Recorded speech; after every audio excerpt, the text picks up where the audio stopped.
Thanks for joining us from the Ohio AgNet Voice You Know with the News You Trust studio, sponsored by Grain Equipment Company, where innovation meets execution.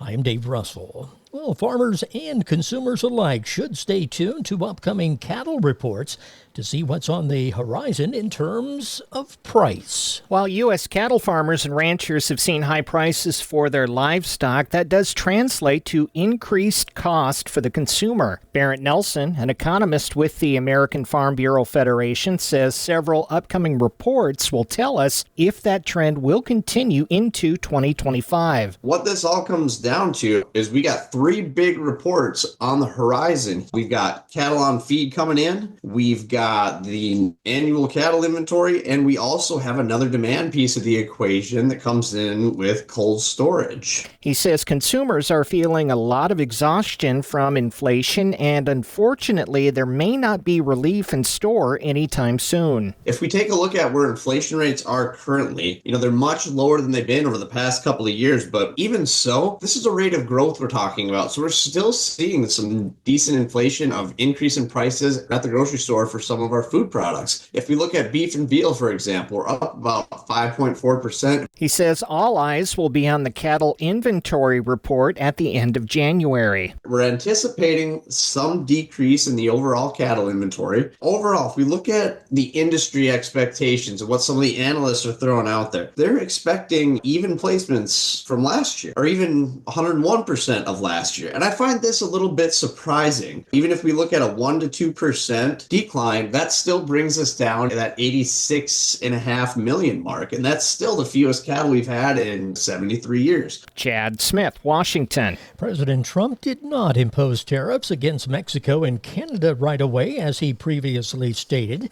Instead, Farm Policy News says the president is thinking about possible 25% duties on imports from the USA's North American neighbors by February 1 because of illegal immigrants and fentanyl crossing into the U.S. The president did direct federal agencies to investigate persistent U.S. trade deficits, unfair trade practices, and alleged currency manipulation by other countries. He also held off on imposing day one tariffs on Chinese goods, instead ordering his administration to investigate whether Beijing had lived up to the Phase 1 trade deal from his first term.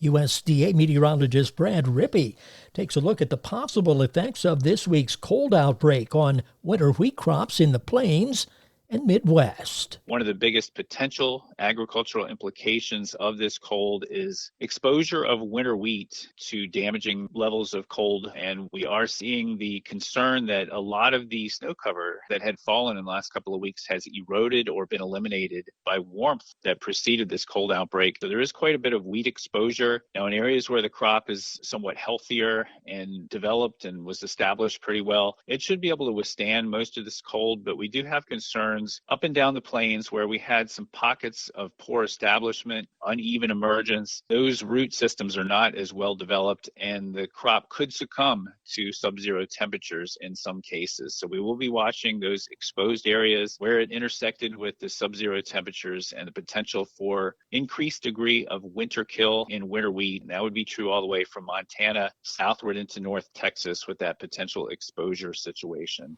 USDA meteorologist Brad Rippey. Ag groups congratulated President Trump. National Corn Growers Association President Kenneth Hartman Jr. says, quote, "We know the new president is a staunch ally of the U.S. farmer and second to none when it comes to negotiation acumen." The markets, they're next. Nearly 90% of farmers say that financial worries, constantly changing market conditions, and other uncontrollable variables take a toll on their mental well-being. Add in the weather and family dynamics, well, it's a lot to handle alone. But did you know farmers and their families can receive free confidential services from licensed professionals? Support is available 24/7 to help with the challenges you face. Look for Farm Family Wellness Alliance under the Resources tab at farmfoundation.org. Take care of yourself. Your well-being matters. Diane from Michigan, a disabled senior citizen trying to get by.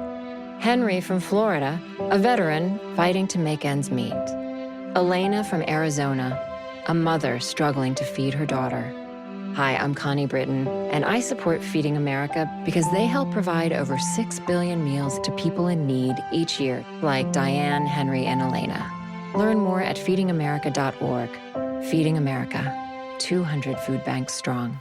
The market's brought to you by Seed Consultants, simply better performance, online at seedconsultants.com. At the Board of Trade, March corn $4.84 1/4, down 5 3/4. December corn $4.59 1/2, down 1/4 cents. March beans $10.56, down 11 1/4. November beans $10.46 3/4, down 3. July wheat $5.78 1/4, down 3 1/2. At the Mercantile Exchange, February cattle $200.05, up $3. February hogs $81.47, up 27 cents. March feeder cattle $273.07, up $5.82. This is the Ohio AgNet.